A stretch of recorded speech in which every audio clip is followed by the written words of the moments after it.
Let's start with something most women don't hear often enough. If you're watching this, you're probably not too much, broken, or doing dating wrong because you lack value. In fact, many of the women who struggle the most in relationships are the ones who are kind, emotionally aware, patient, and deeply giving. And that's exactly why this conversation matters. Because sometimes the very traits that make you a good woman can quietly work against you, especially when they're shaped by survival, past disappointment, or the fear of being seen as difficult. What I want to talk about today isn't about blaming you or telling you to harden your heart. It's about awareness, the subtle patterns that unintentionally signal low standards even when you actually have them. Patterns that keep you stuck in situationships, ambiguity, or relationships where you're doing the emotional heavy lifting.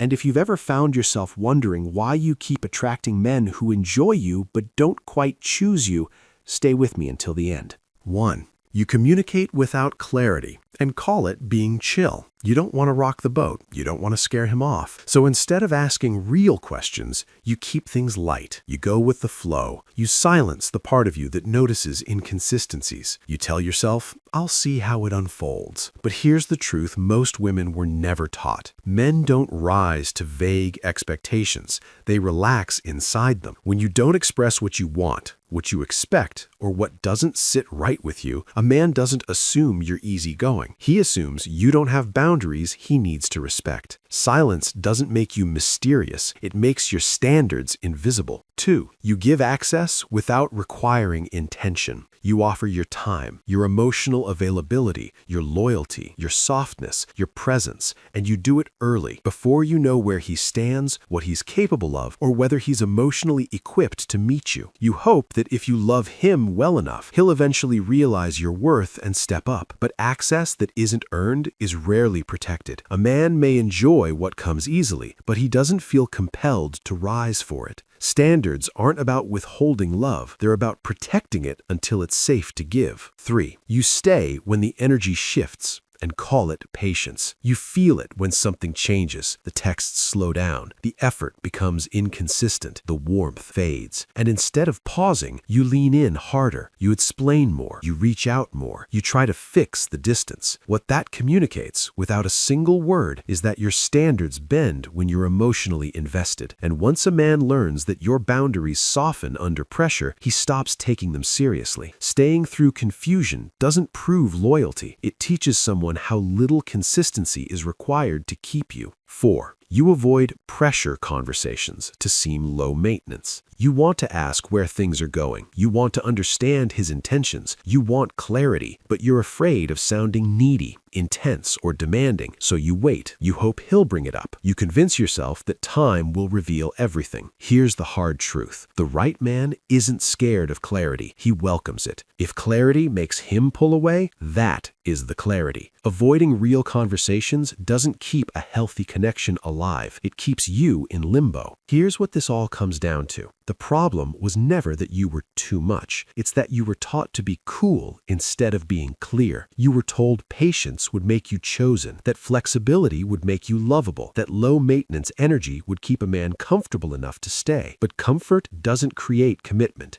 Clarity does. Standards do. Self-respect does. You're not intense. You're just no longer available for confusion. And the man who's truly ready, he won't need convincing. He'll meet you there. If this video makes sense to you, give it a thumbs up, leave a comment, and subscribe. I'll see you in the next one.